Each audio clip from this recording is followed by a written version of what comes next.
Hi friends, welcome to my channel Ladda Sadda. మీరు చూసినట్టయితే ఇవాళ నేను ఆలూ పాలక్ స్టిక్స్ తయారు చేయబోతున్నాను.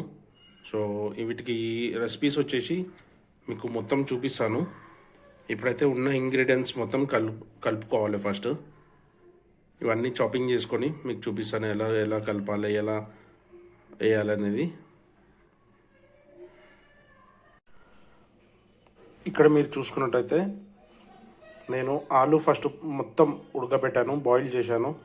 ఆలు బాయిల్ చేసి మొత్తం మ్యాష్ చేశాను, మెత్తగా మ్యాష్ చేసిన తర్వాత ఇది వచ్చేసి కొత్తిమీర పుదీనా చాపింగ్ చేసుకున్నాను మొత్తం మంచిగా. ఇది వచ్చేసి పాలకూర. ఇప్పుడు వేరే ఇంగ్రీడియంట్స్ కూడా వేస్తాను చూడండి. ఒక సైడ్ వచ్చేసి చిల్లీ పౌడరు, ఇంకో సైడ్ వచ్చేసి ఆర్గానో. సో ఆర్గానో అనేది మనకి బయట దొరికిపోతుంది, ఒకవేళ లేకపోయినా ప్రాబ్లం లేదు. నాకు చిల్లీ ఫ్లేక్స్ దొరకలేదు కాబట్టి నేను చిల్లీ పౌడర్ వేసినాను. నెక్స్ట్ వచ్చేసి సాల్ట్. సాల్ట్ మనం ఇష్టం ఉన్నంత వేసుకోవచ్చు, మన టేస్ట్ తగ్గట్టు.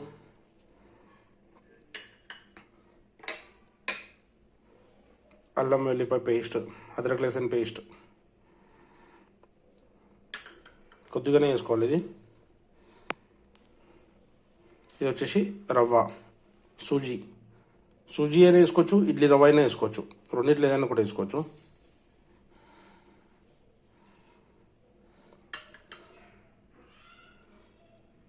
Last item cornflour.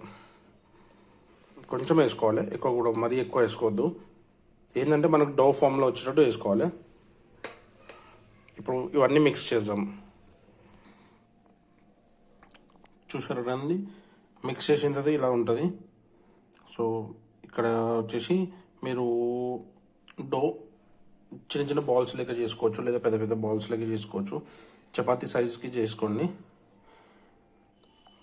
మరీ సన్నగా కాకుండా చపాతీ చేసినట్టు చేయాలి, మరీ సన్నగా ఉండద్దు, కొంచెం లావుగా ఉండేటట్టు చేయండి. ఇక్కడ వచ్చేసి మనం ఫస్ట్ పిండి వేసుకుందాము అంటుకోకుండా కింద.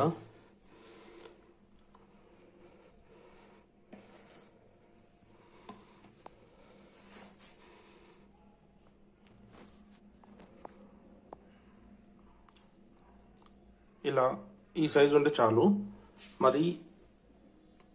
మరీ సన్నగా చేస్తే ఇరిగిపోతుంది. సో ఈ సైజ్ చేసుకున్న తర్వాత కటింగ్ చేసుకుని కొంచెం ఒక్కొక్క స్టిక్స్ లెక్క కట్ చేసుకోవాలి.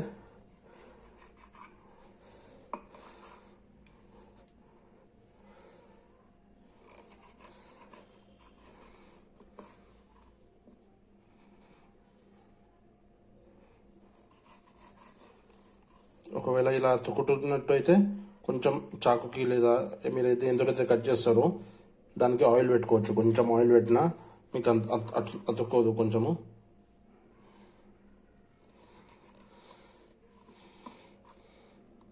ఇలా ఈ డోకి మొత్తం చేసి కట్ చేసుకొని ఇవన్నీ సైడ్కి పెట్టుకోండి. ఒక పేపర్ మీద కానీ, ఒక టిష్యూ పేపర్ మీద కానీ, ఆయిల్ పేపర్ మీద కానీ, వ్యాక్స్ పేపర్ మీద కానీ, లేదంటే ఒక చిన్న బట్ట మీదనే పెట్టుకోవచ్చు మీరు. ఇప్పుడు మీరు ఇక్కడ చూడండి, నేను ఒకటే తీసుకోలేదు, 3 వెరైటీస్ తీసుకున్నాను. అంటే ఒకటేమో స్టిక్స్, ఇవేమో అప్పాలు, ప్రెస్డ్ అప్పాలు లెక్క నార్మల్గా మనము ఫ్లాట్గా చేస్తాం కదా అప్పాలు. ఇవి బాల్స్, క్రిస్పీ బాల్స్ లెక్క కూడా చేసుకోవచ్చు మనము. సో ఇక్కడ ఆయిల్ అయితే ఫ్రై అయింది, వేడిగా అయింది. సో ఇప్పుడు ఇవి ఇందులో ఇద్దాము. మెల్లగా ఒక్కొక్కటి వేయండి, తొందర ఏం లేదు. లో ఫ్లేమ్ మీద పెట్టుకోండి. ఆయిల్ హీట్ ఎక్కిన తర్వాత లో ఫ్లేమ్ మీద పెట్టుకొని మెల్లగా ఒక్కొక్కటి వేసి ఉడకబెట్టాలి. మంచిగా ఫ్రై అయ్యేటట్టు పెట్టుకోవాలి. ఇది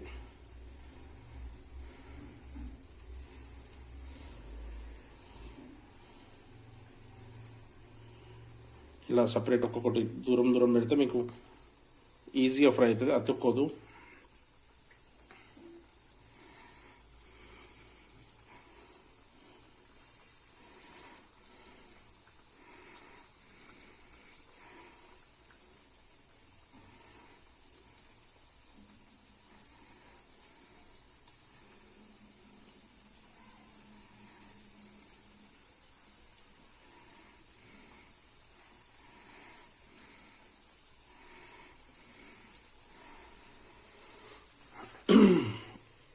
సో ఇప్పుడు ఈ అప్పాలు కూడా వేస్తున్నాను.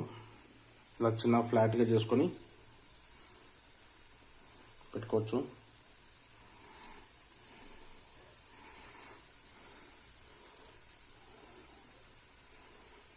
బాల్స్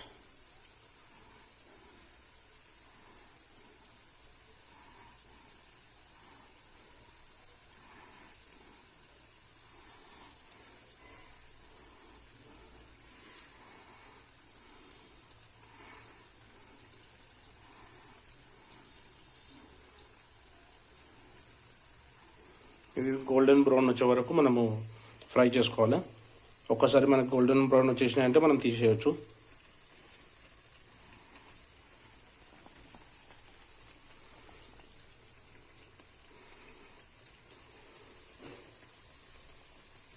ఇక్కడ ఇంకో విషయం ఏంటంటే మీరు ఊకే గరిటె పెట్టి తిప్పడము అలాంటివి చేస్తే మాత్రం అది ఇరిగిపోతాయి. సో ఒక్కటేసారి తిప్పాలి. ఫస్ట్ మీరు కింద మనకి బ్రౌన్ కలర్ వచ్చిన అంత ఒక బ్రౌన్ కలర్ వచ్చేసింది అని అనిపిస్తే కింద తిప్పాలి, మెల్లగా ఒకటేసారి తిప్పాలి. కాబట్టి సో ఎంతసేపు అయినా కానీ కొంచెం మంచిగా ఉడకాలి అది లోపలది. సైడ్కి తీసేసేయండి.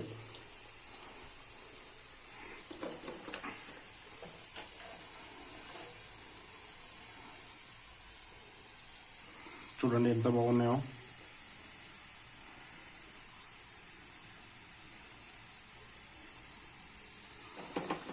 మీకు ఇప్పుడు అవన్నీ బ్రేక్ చేసి చూపిస్తాను ఎలా ఉంటుంది, లోపల ఎలా ఉంటుంది చూడండి.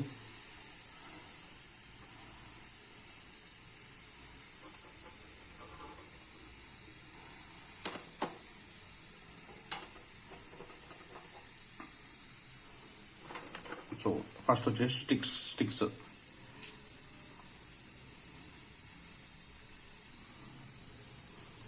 కొంచెం గ్యాప్ వస్తుంది, ఎందుకంటే మనం ఎక్కువసేపు ఉడకబెడతాం కదా, గ్యాప్ వస్తుంది. ఇవి వచ్చేసి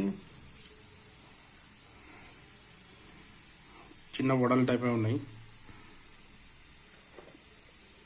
పిల్లలకు చాలా ఇష్టంగా తింటుంది ఇవి. పాప్కార్న్ బాల్స్ టైపు, ఆలూ పాప్కార్న్ టైపు కచ్చపేసుకొని తినేయడం అంతే.